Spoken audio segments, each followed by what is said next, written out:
Të nderuar teleshikues, përshëndetje, unë jam Flutur Akasa dhe do të jemi bashkë në këtë edicion informativ këtu në Drita Televizion. Ju njohim me zhvillimet e ditës. Kryeministri i vendit Edi Rama mori pjesë në edicionin e dytë Matchmaker Albania, platformës që lidh investitorët dhe kompanitë vendase ndërkombëtare, duke theksuar se stereotipet mbi korrupsionin dhe krimin e organizuar në Shqipëri janë të egzageruara. Rama vuri në dukje rritjen e jashtëzakonshme të turizmit dhe sfidat për ofrimin e shërbimeve cilësore për vizitorët.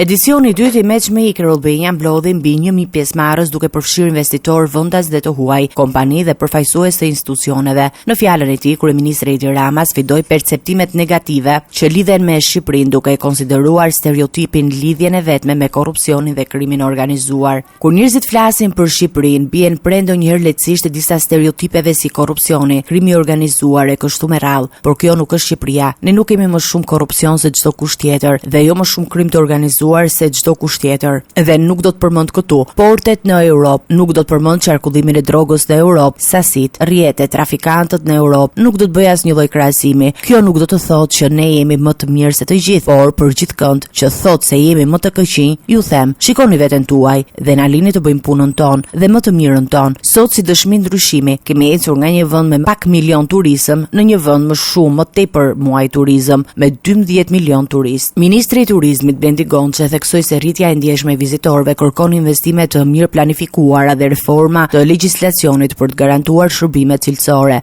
Gjatë vitit të kaluar, Shqipëria ka përjetuar një rritje të fortë në turizëm. Sot Shqipëria pret rreth 12.5 milion vizitorë në vit, që reflekton nivelin e përgjegjësisë që ne mbartim. Kjo rritje kërkon investime serioze, të mirë planifikuara, të cilat janë të qëndrueshme, të integruara dhe në përputhje me objektivat afatgjata të zhvillimit. Një nga përparësitë tona kryesore është rishikimi, reformimi i legjislacionit për turizmin. Duam të kemi rregulla të qarta, procese transparente dhe procese fiskale të parashikueshme. Synimi është që çdo investues serioz të veprojë në një sistem që ofron siguri juridike, bashkërendim institucional dhe zbatim efikas. Ngjarja shërbeu gjithashtu si mundësi për promovimin e investimeve në sektor strategjik, duke theksuar rëndësinë e bashkëpunimit ndërkombëtar dhe integrimit të politikave zhvillimore me standardet europiane.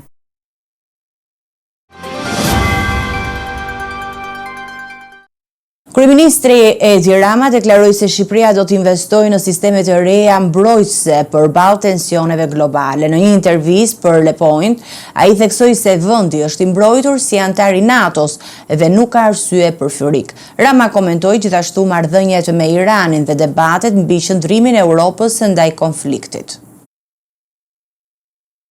Në një intervistë për revistën franceze Le Point, kryeministri Edi Rama ka folur për situatën e tensionuar ndërkombëtare dhe pozicionet e Shqipërisë përballë saj, duke theksuar se vendi do të vijojë të forcojë kapacitetet mbrojtëse. Ne do të blejmë sisteme europiane, izraelite dhe amerikane, çfarëdo që është e nevojshme. I pyetur për rrezikun e mundshëm nga Irani për shkak të strehimit rreth 3000 antarëve të Mek në Shqipëri, Rama dha një përgjigje të prerë, duke theksuar se vendi nuk ka arsye të ndjejë frikë. Nuk duhet të pyesni kurrë një shqiptar nëse ka frikë. Ne nuk kemi frikë nga asgjë. Gjatë luftës së dytë botërore askush nuk i donte hebrejt. Ky vend, edhe pse i varfër dhe kryesisht musliman, u bë strea e tyre. Pra hyri në histori si vendi europian i vetëm që i dha fund luftës më me shumë hebrej se sa kishte në fillim. Ne jemi vend antar i NATO-s. Sulmi ndaj një vendi të NATO-s nuk është diçka e thjeshtë. Ne jemi të mbrojtur. Në intervistë, ai u ndal edhe te zhvillimet ndërkombëtare, duke shprehur shqetësimin për mungesën e dialogut diplomatik në Europë gjatë luftës në Ukrainë, ndërsa kritikoi funksionin aktual të OKB-s. Presoi që kjo ta shtyjë për reforma, OKB-ja duhet të rishpiket. Ai theksoi gjithashtu marrëdhëniet e ngushta të Shteteve të Bashkuara dhe nevojën që Europa të rikthejë rolin e saj diplomatik në skenën globale. Europa gjithmonë ka ditur të flasë me të gjithë. Duhet ta rifitojë këtë aftësi. Dialogu duhet jetë i hapur me përjashtim të regjimeve që ai cilëson si terroriste. Sa i përket integrimit evropian, kryeministri rikonfirmoi orientimin strategjik të Shqipërisë drejt Bashkimit Evropian. Europa duhet të përfundojë projektin e themeluesve të saj. Shqipëria mund të jetë e vogël, por është pjesë e ekuilibrit thelbësor të Europës. Në fund, ai hodhi poshtë akuzat për korrupsion, duke i cilësuar si të pabazuara dhe pjesë e një fenomeni më të gjerë global që sipas tij nuk lidhet vetëm me Shqipërinë. Kryedemokrati Sali Berisha rikthehet me akuza të forta ndaj qeverisë SPAK-ut dhe kryeministrit Edi Rama, duke deklaruar se bordi i transparencës për çmimet e karburanteve është i panevojshëm. Berisha propozon përgjysmimin e taksave si zgjidhje, duke konsideruar rritjen e çmimeve të naftës një abuzim flagrant me interesat e qytetarëve. Ish kryeministri dhe lider historik i Partisë Demokratike Sali Berisha ka dalë sërish në sulm ndaj qeverisë duke kritikuar bordin e transparencës për çmimin e karburanteve si të panevojshme. Ai e konsideron rritjen e çmimit të naftës një shkelje të hapur të interesave të qytetarëve dhe një favor ndaj oligopolëve që sipas tij operojnë në mbështetje të qeverisë. Në shkeljem flagrant të interesave të qytetarëve, në mbrojtje të oligopolit dhe interesave të qeverisë. Ka nevojë për bord, por gjysmë taksat vendos nivelin e taksave që ka Kosova dhe Maqedonia, pastaj le të guxoj kusht të shes 100 ark me shtrejt naftën në pompat e Shqipërisë që të marrë atë që meriton. Po nëse ke vendosur ngarkesën fiskale shumë më të lartë se vendet e OECD-s, 33% më të lartë se vendet e OECD-s, të cilat kanë 5 herë më të mëdha tarurat për frymë se Shqipëria, se 6 herë, pastaj ti ke vendosur një gjob të rënd mbi qytetarët e vendit. Kryedemokrati nuk ka kursyer as akuzat ndaj kryeministrit Rama, të cilin e fajson për mbylljen e dyerve të integrimit evropian të Shqipërisë. Akti me të cilin ai de facto i mbylli dyert integrimit evropian të Shqipërisë dhe shqiptarëve.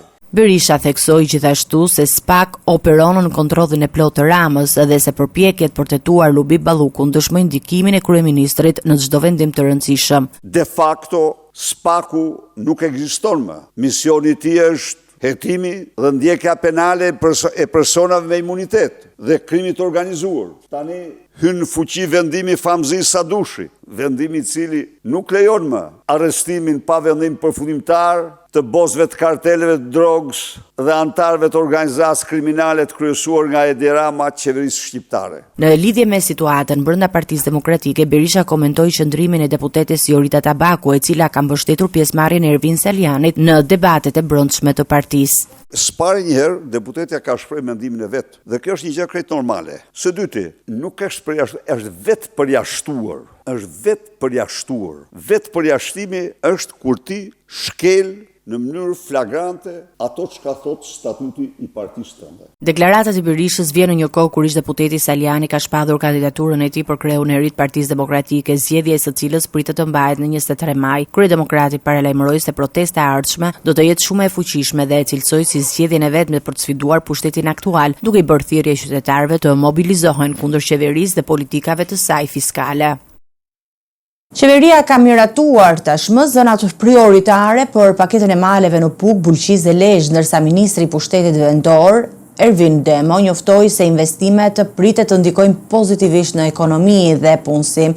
Ai theksoi se paketa nuk është zgjidhje për pronësinë, por instrument për zhvillimin lokal dhe siguron qytetarët mbi kapacitetet e mbrojtjes kibernetike pas sulmit ndaj postës shqiptare.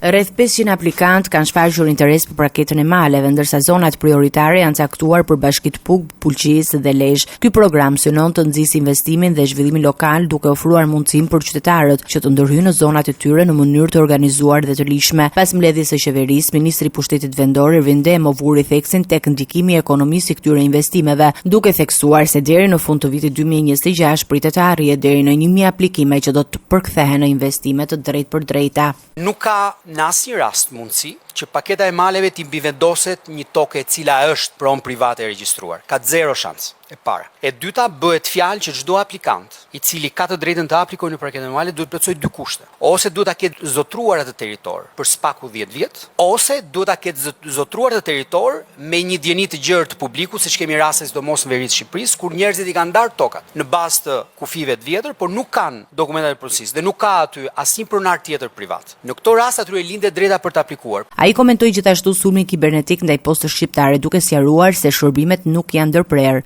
Ajo çfarë ne mund të themi në këtë moment është që të gjitha shërbimet e postës vazhdojnë normalisht. Nuk ka të dhëna, të paktën deri tani, që ka informacione të inkriptuara, të cilat janë të paksesueshme për pjesën operacionale të vet postës. Gjithsesi ne duhet të presim raportin përfundimtar të gjithë ekspertëve të gjithë këtyre institucioneve, për sa i përket asaj çfarë ka ndodhur brenda postës shqiptare, por mbi të gjitha, ajo çfarë unë dua të nënvizoj është që vetë autoriteti kombëtar i luftës kibernetike tashmë ka gjitha kapacitetet të cilat e rrit garancinë dita ditës për sa i përket integritetit të dhënave publike në institucionet shqiptare.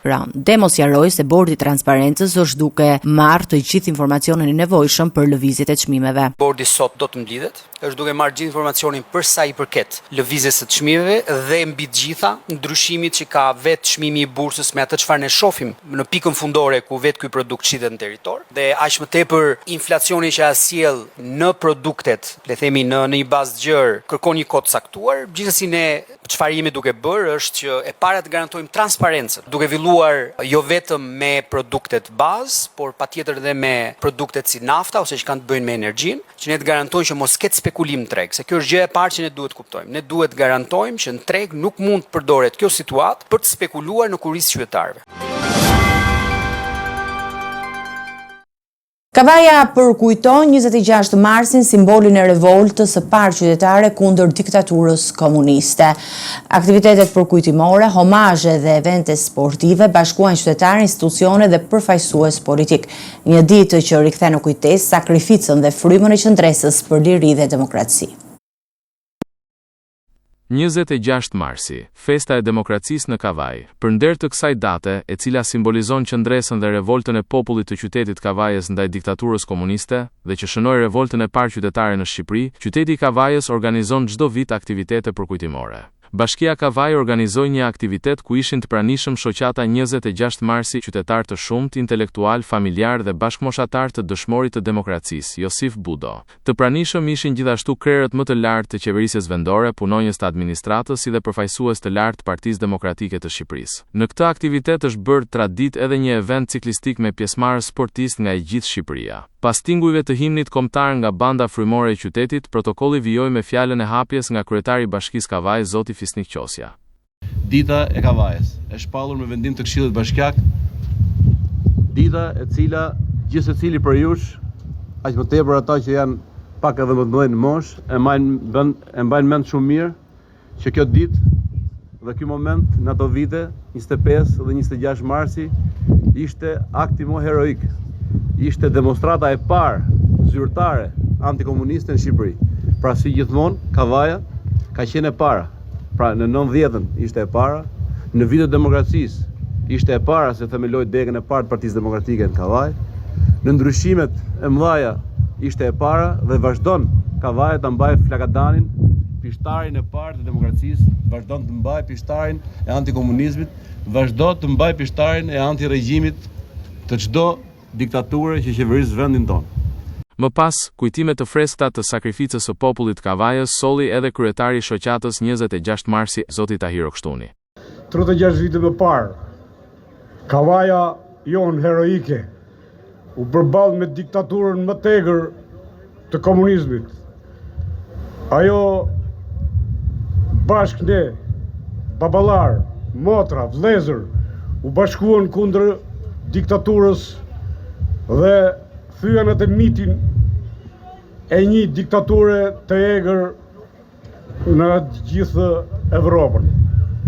Prandaj, ne sot kujtojmë me krenari këtë ditë të shënuar dhe ta mbajmë këtë ditë si ditën tonë më heroike të qytetit tonë, që është një qytet demokratik, që kërkon vetëm liri dhe nuk pajtohet me njerëz ose me diktatura.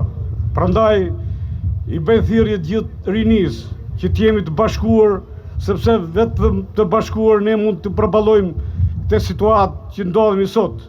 Fjalët më të plota të këtyre kujtimeve vijnë nga historiani dhe studiuesi Xhafer Xhihani, i cili dha disa detaje të veçanta për këtë ngjarje historike. 26 marsi, dita e pranverës Kavajës. Shumë ka përpara se sa kishte një numër kaq e madh të rish këtu, shpërtheu një nga lëvizjet më të fuqishme dhe e para në të gjithë Shqipërinë.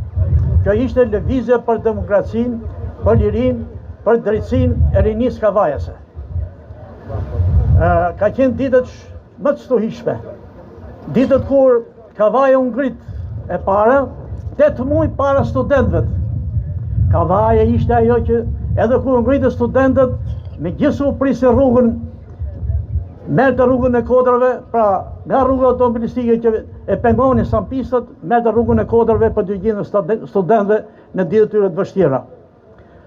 Qyteti i Kavajës është dhe ka qenë gjithmonë ushtria vullnetare rezervë e lirisë dhe ky popull gjithë jetën e tij ka qenë ushtar i kur ka pas nevojën Shqipëria. Sekretari i përgjithshëm i Partisë Demokratike të Shqipërisë, zoti Flamur Noka, në fjalën e tij vlerësoi kontributin e paçmuar të qytetit Kavajës kundër regjimit komunist në vitet 1991. Kavaja, e cila i fali edhe një dëshmor kësaj dite, shërben si shembull. Ai tha se shembulli i këtij qyteti që vrau frikën duhet të ndiqet edhe sot nga qytetarët shqiptar për të rrëzuar, sipas tij, regjimin e Edi Ramës. Sot Kavaja jep përsëri një mesazh në krah të Partisë Demokratike. Sot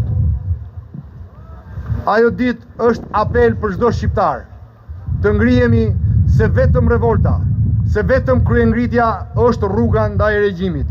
Pranvera e vitit 90 për Kavajën ishte një gongje që po sinjalizonte qerjen e luleve për demokracinë shqiptare.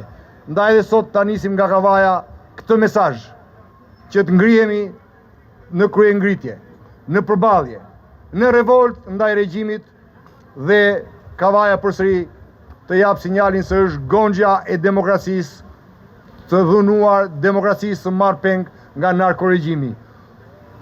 Për jetë, nder dhe kujtim dhe respekt edhe për Josip Budën, një nga protagonistët e asaj ngjarje dhe të gjithë protagonistët e tjerë. Pas fjalës së tij, të pranishmit vendosën kurora me lule në përmendoren e dëshmorit të demokracisë Josip Budo, por edhe në monumentin e dëshmorit të kombit Indrit Cara.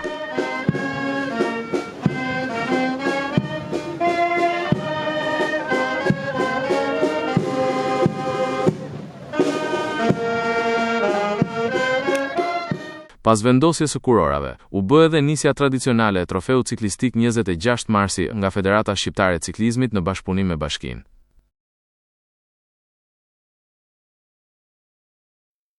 Ish drejtori i autoritetit rrugor shqiptar Erviz Berberi do të qëndrojë në qeli pasi gjykata kushtetuese rrëzoi kërkesën e tij për shfuqizimin e masës së sigurisë arrest me burg. Berberi pretendon se provat e sekuestrua nga celulari i tij dhe të gruas së tij ishin të palishme dhe të papërdorshme, por kjo çështje nuk u shqyrtua nga gjykata kushtetuese dhe do duhet adresohet fillimisht në gjykatën e shkallës së parë. Gjykata kushtetuese ka vendosur që ish drejtori i ARSH-s Ervin Berberi të vijojë të mbahet në arrest me burg duke rrëzuar kërkesën e tij për shfuqizimin e masës së sigurisë. Ndërkohë kushtetuesja nuk ka shqyrtuar pretendimet e Berberit se sekuestrimi i provave nga celularët e tij dhe të gruas ishte i palishëm dhe se përdorimi i tyre në hetime e bënte materialin të papërdorshëm në një çështje që do duhet të trajtohet fillimisht nga gjykata e shkallës së parë. Berberi u arrestua me 14 mars 2024 pas një kontrolli të kryer nga Byroja Kombëtare e Hetimit, kur ai ishte ende drejtuesi i ARSH-s. Gjatë kontrollit u sekuestruan 4 aparate telefonike, pajisje kompjuterike dhe dokumenta të ndryshme. Materialet e marra nga celulari i gruas së tij shndrohen në një bazë kyç për hetime të shumta nga SPAK, duke përfshirë edhe dosjen ndaj ish zëvendës kryeministres Belinda Balluku për shkelje të barazisë në tendera dhe dyshime për tendera të tjerë publik. Hetimet zbuluan se Berberi dhe 21 pandehur të tjerë në dosjen e ARSH-s akuzohen për shkelje të barazisë në tendera, korrupsion pasiv, mashtrime pasoja të rënda dhe falsifikim dokumentash. Sipas SPAK, ish drejtori ishte i përfshirë në 8 tendera me vlerë rreth 15 milionë euro dhe njëkohësisht ishte pronari i kompanisë Dam SHPK, e cila përfitonte tendera gjatë kohës që Berberi mbante pozicionin e drejtorit përgjithshëm për eficiencën e energjisë dhe më pas në ARSH. Sipas SPAK, goditja e mundshme e provave të sekuestruar nga celularët e Berberit mund të ndikojnë edhe në hetime të tjera të rëndësishme, përfshirë dosje për tenderin e Unazës së Madhe dhe ato që përfshin ish zëvendës kryeministre Balluku. Vendimi i gjykatës kushtetuese konfirmon vazhdimin e hetimeve dhe ruan integritetin e provave të përdorura deri më tani nga autoritetet. Prokuroria e posaçme antikorrupsion ka dorëzuar kërkesën në gjykatën e posaçme për të mbyllur hetimet ndaj gjyqtares Irena Gjoka. Hetimi i nisur pas kallëzimit të Partisë Demokratike lidhej me pretendimin për përdorimin e dokumenteve të parregullta dhe fshehje të një dënimi të mëparshëm jashtë vendit. SPAK nga ana tjetër argumenton se nuk ekzistojnë provat mjaftueshme dhe ndjekja penale është e shuar për shkak të parashikimit. Prokuroria e posaçme ka dorëzuar në gjykat kërkesën për të mbyllur procedimin penal ndaj gjyqtares Irena Gjoka duke argumentuar mungesën e provave të mjaftueshme dhe parashikimin e ndjekjes për një vendim të vitit 2005 në Greqi. Hetimin ndaj gjyqtares Irena Gjoka, e cila ushtron detyrën në GKK, kishte filluar në qershor 2025 pas kallëzimit të depozituar nga Partia Demokratike. Ajo akuzohet për falsifikim dokumentash dhe fshehje të një dënimi të vitit 2005 në Greqi, ku autoritetet greke kishin konstatuar përdorim të dokumenteve të parregullta gjatë hyrjes në territorin e tyre. SPA ka administruar prova dhe informacion nga institucionet shqiptare si Prokuroria e Përgjithshme dhe Ministria e Drejtësisë, si dhe nga autoritetet ndërkombëtare për të verifikuar pretendimet. Sipas SPA, vendimi grek nuk përbën baza ligjore për ndjekje penale në Shqipëri, pasi Gjoka nuk ishte njoftuar në mënyrë efektive dhe procesi në Greqi është zhvilluar në mungesë të saj. Madje autoritetet greke kishin vendosur të mos e ekzekutojnë vendimin për shkak të parashikimit dhe mungesës së formës së prerë. Prokuroria thekson se edhe në raste se vendimi i vitit 2005 merrej si ekzistues, ndjekja penale në Shqipëri do të ishte e shuar për shkak të parashkrimit. Duke marrë parasysh këto rrethana, SPA ka konkluduar se nuk provohet që Irena Gjoka të ketë kryer vepra penale për të cilat ishte kallëzuar dhe ka kërkuar pushimin e procedimit penal.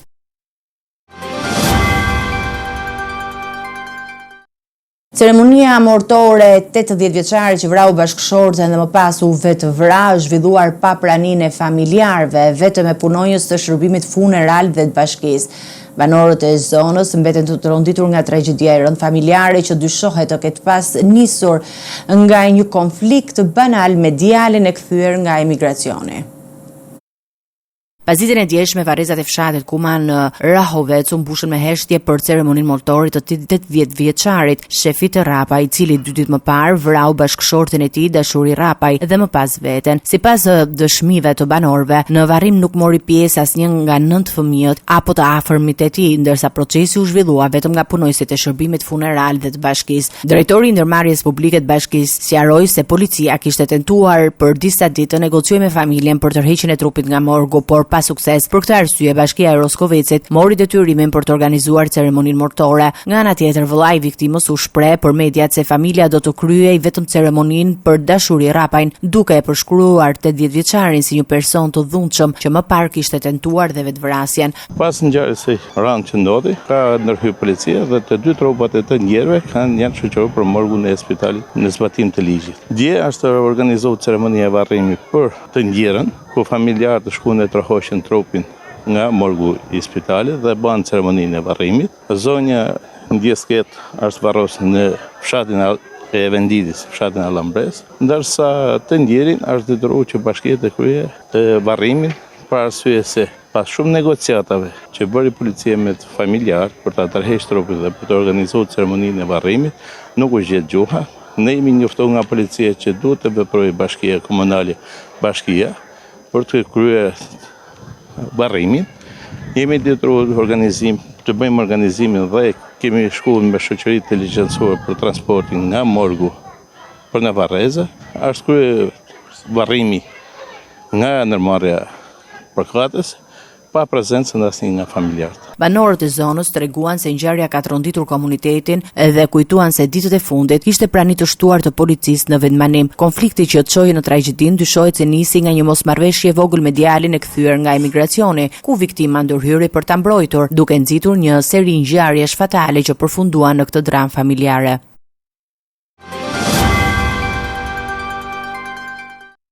Eci me të tjera informacione. Gjykata kushtetuese e Kosovës ka shpallur të pavlefshëm dekretin për shpërndarjen e kuvendit, duke hapur rrugë një afati të ri për zgjedhjen e presidentit. Deputetët kanë në dispozicion 34 ditë për të zgjedhur kreun e shtetit. Në të kundërt, vendi shkon automatikisht drejt shpërndarjes së kuvendit dhe zgjedhjeve të reja.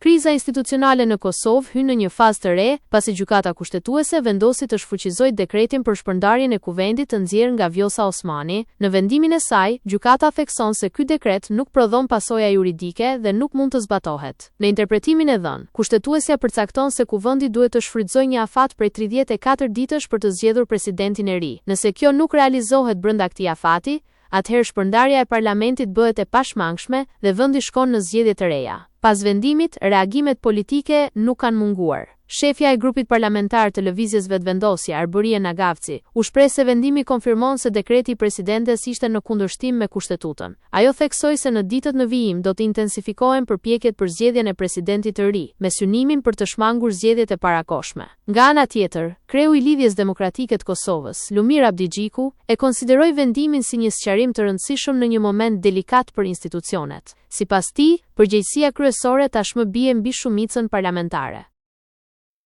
Një operacion i gjerë i policisë së Kosovës ka çuar në arrestimin e 6 personave të dyshuar për trafik të lëndëve narkotike dhe aktivitet të lidhur me krimin kibernetik. Gjatë ndjekjes dhe kontrollit të automjeteve, uniformat blu sekuestruan marijuan, kokainë dhe një sasi të konsiderueshme parashtëgatshme.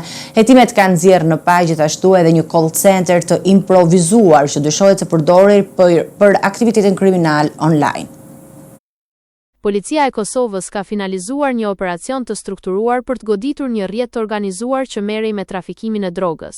4 nga të dyshuarit u lokalizuan fillimisht në dalje të autostradës në Veternik duke lëvizur me një automjet Golf 8 me targa kosovare. Pas vërejtjes së prezencës së policisë, personat tentuan të largoheshin me shpejtësi duke kaluar në drejtim të fushë Kosovës Podujevës dhe më pas rikthyer në magjistralen Prishtinë-Mitrovic. Ndjekja përfundoi në hyrje të vushtrisë ku uniformat blu arritën t'i kapin dhe t'i arrestojnë të dyshuarit. Gjatë kontrollit të automjeteve dhe vendbanimeve të dyshuara, policia sekuestroi mbi 2.2 kg marihuan dhe një sasi tjetër prej mbi 1.1 kg, e dyshuar se ishte hedhur gjatë arratisjes në fshatin Raskov të Obiliqit. Bastisjet e kryera në 4 vendodhje të ndryshme në Prishtinë rezultuan me sekuestrimin e 4.045 eurove, 40 funteve dhe 40 frangave. Një tjetër automjet i përdorur nga grupi përmbante 25 qese me kokainë me një peshë totale prej 11.9 gramësh. Gjatë operacionit, policia zbuloi një hapësirë të improvizuar si call center, ku u sekuestruan 5 laptop dhe pajisje të tjera teknologjike. Kjo ka çuar hetime drejt fushës së krimeve kibernetike, duke rezultuar në arrestimin e një personi shtesë që dyshohet të ketë përdorur këto pajisje për të menaxhuar aktivitetet kriminale të rrjetit. Policia e Kosovës thekson se operacioni është pjesë e një strategjie më të gjerë për të goditur trafikimin e drogës dhe aktivitetet e organizatave kriminale që operojnë në vend.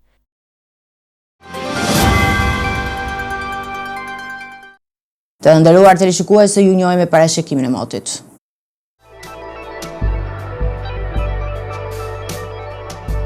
Territori shqiptar për datën 27 mars 2026 do të karakterizohet nga kushte atmosferike të paqëndrueshme me reshje shiu në pjesën më të madhe të vendit dhe reshje dëbore në zonat malore.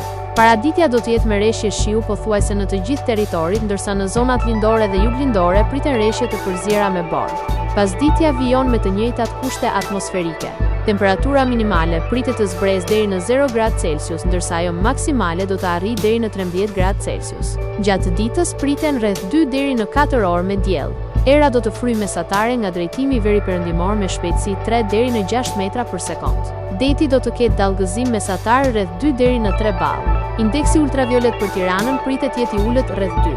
Sipas të dhënave astronomike, lindja e diellit në Tiranë do të jetë rreth orës 5:25 minuta, ndërsa perëndimi rreth orës 18:07 minuta. Temperaturat minimale dhe maksimale për disa qytete kryesore të Shqipërisë do të jenë si më poshtë: Shkodër 6 deri në 12 gradë Celsius, Kukës 4 deri në 11 gradë Celsius, Peshkopi 3 deri në 10 gradë Celsius, Tiranë 6 deri në 12 gradë Celsius, Durrës 7 deri në 12 gradë Celsius, Kavaj 5 deri në 13 gradë Celsius, Elbasan 5 deri në 12 gradë Celsius, Berat 5 deri në 12 gradë Celsius, Korç 0 deri në 6 gradë Celsius, Vlorë 7 deri në 12 gradë Celsius, Gjirokastër 4 deri në 7 gradë Celsius, Sarandë 7 deri në 12 gradë Celsius,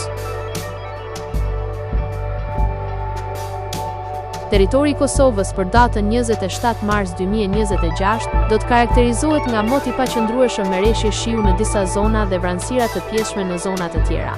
Paraditja dhe pasditja do të jenë me alternime mes reshjeve dhe kthjellimeve. Temperatura minimale pritet të zbresë deri në 0 gradë Celsius, ndërsa ajo maksimale do të arrijë deri në 12 gradë Celsius. Era do të fryjë mesatare nga drejtimi i veriperëndimor me shpejtësi 3 deri në 6 metra për sekond. Indeksi ultraviolet për Prishtinën pritet të jetë i ulët rreth 2. Sipas të dhënave astronomike, lindja e diellit në Prishtinë do të jetë rreth orës 5:20 minuta, ndërsa perëndimi rreth orës 18:02 minuta. Temperaturat minimale dhe maksimale për disa qytete kryesore të Kosovës do të jenë si më poshtë: Mitrovica 2 deri në 6 gradë Celsius, Podujev 0 deri në 5 gradë Celsius, Skënderaj 1 deri në 9 gradë Celsius, Pej 3 deri në 8 gradë Celsius, Prishtinë 1 deri në 5 gradë Celsius, Gjakov 3 deri në 12 gradë Celsius, Malishev 2 deri në 11 gradë Celsius, Gjilan 1 deri në 8 gradë Celsius, Ferizaj 1 deri në 7 gradë Celsius, Kaçanik 2 deri në 6 gradë Celsius, Suharek 2 deri në 11 gradë Celsius, Prizren 2 deri në 9 gradë Celsius. Ishte gjithçka e përgatitur në këtë edicion informativ. Për të tjera zhvillime, informacione të reja, klikoni në faqen tonë zyrtare drita.tv. Mund na ndiqni në rrjetet sociale, Facebook, Instagram, YouTube, ku jemi me përditësime në çdo kohë. Vazhdoni të qëndroni në shoqërinë e programacionit Drita. Bashkë miru takofshim në edicionin e ardhshëm.